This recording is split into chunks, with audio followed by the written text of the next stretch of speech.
হায় রে, গার্মেন্টসের লোকেদের কি জীবন রে! হায় রে, তাদের জীবন দেখে মায়া লাগে।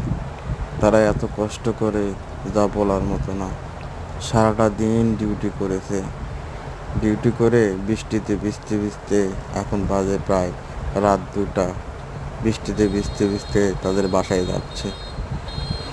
বাসায় গিয়ে আবার রান্না করবে, তারপরে খাবে। কত বৃষ্টি নামছে, যা বলার মতো না। আমার ক্যামেরার সামনে একটু তাদের দেখানোর চেষ্টা করলাম তাদের জীবন।